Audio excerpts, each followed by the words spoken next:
Assalamualaikum warahmatullahi wabarakatuh. Halo Syedaralun, jumpa kembali dengan saya Siti Masyita di channel YouTube Serambi On TV dan Facebook serambinews.com. Dalam program khusus Ramadan 1443 Hijriah ini, Syedaralun, dari masjid ke masjid kali ini Syita akan mengajak Syedaralun semua untuk berkeliling kota Banda Aceh lagi nih Syedaralun. Kita akan melihat Masjid Agung Al-Makmur yang biasa disebut sebagai Masjid Oman. Sebelum kita lanjut Syedaralun, tolong dukung channel kami ya dengan mengklik tombol subscribe dan tekan tanda lonceng di bawah ini. Terima kasih. Masjid Oman Al-Makmur atau sering disebut Masjid Oman merupakan salah satu masjid yang terletak di Jalan Tengku Muhammad Daud Bereh, Bandar Baru, Kecamatan Kuta Alam, Kota Banda Aceh, Provinsi Aceh. Masjid ini mulai dibangun pada tahun 1979. Pembangunannya dikerjakan secara swadaya oleh masyarakat. Peletakan batu pertama masjid ini Syedaralun dilakukan oleh Profesor A. Majid Ibrahim yang menjabat sebagai Gubernur Provinsi Daerah Istimewa Aceh. Pada awalnya masjid ini diberi nama Masjid Baitul Makmur oleh Tengku Haji Abdullah Ujung Rimba yang saat itu menjabat sebagai Ketua MUI Provinsi Daerah Istimewa Aceh. Sedangkan yang menjabat sebagai Imam Syekh atau imam besar pada waktu itu adalah Tengku Haji Ahmad Abdullah. Cikal bakal masjid ini Syedaralun semula berbentuk bangunan kayu yang dibangun pada tahun 1960-an dan berlokasi di Jalan Pari tembus ke Jalan Gabus yang sekarang menjadi lokasi Menasah Baitul Makmur.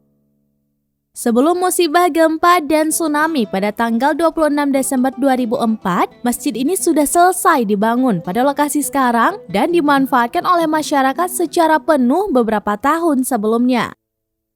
Masjid ini rusak parah setelah diterpa gempa besar dan mengakibatkan tsunami pada tahun 2004 sehingga tidak bisa lagi difungsikan karena kubah dan atapnya ambruk menutup lantai. Pengurus masjid waktu itu berusaha mencari donatur untuk membangun kembali meskipun dalam suasana pasca gempa dan tsunami juga konflik. Dengan bantuan donasi pembiayaan secara penuh dari pemerintah Oman melalui Sultan Qaboos, akhirnya Syedaralun masjid ini dibangun kembali mulai tahun 2006 dan selesai pada tahun 2008 dengan luas yang sama. Syedaralun, beberapa tahun kemudian masjid ini diperluas agar dapat menampung jumlah jamaah yang semakin bertambah. Dengan menambah beranda kanan dan kiri, fasilitas tempat wudhu, serta fasilitas bersuci lainnya, renovasi kubah, menara-menara, dan tentunya mempercantik penampilan masjid ini sehingga kelihatan lebih indah dengan gaya arsitektur hypo-style yang berciri Islam. Syedaralun, sejarah ketika membicarakan status Masjid Oman Al-Makmur, apakah Masjid Jamik atau Masjid Agung? Dasarnya Masjid Jamik karena dibangun secara swadaya atau gotong royong oleh masyarakat Lamprik.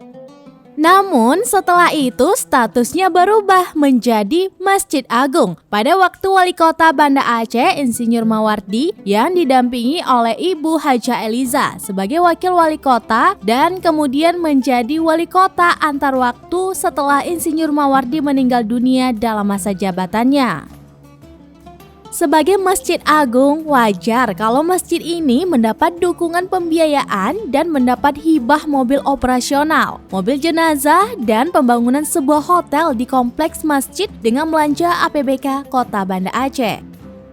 Syedaralun, setelah Ibu Haja Eliza mengakhiri masa tugasnya dan beralih ke pemimpinan Wali Kota Banda Aceh kepada Bapak Haji Aminullah, SK Kepengurusan Masjid Agung Al-Makmur ditandatangani oleh Wali Kota yang baru. Namun, belum dilakukan pelantikan dan dukungan pembiayaan terhenti beberapa waktu. Dan akhirnya pemuka masyarakat melaksanakan keinginan sebagian besar masyarakat Gampong Lamprit mengembalikan status agung kepada Wali Kota. Nah, Syedaralun, itulah sejarah Masjid Agung Al-Makmur atau yang biasa kita sebut dengan Masjid Oman. Terima kasih Syedaralun, Anda sudah menyaksikan video ini sampai habis dan nantikan beragam kisah menarik lainnya dari masjid ke masjid tentunya di channel YouTube Serambi On TV dan Facebook serambinews.com. Wassalamualaikum warahmatullahi wabarakatuh.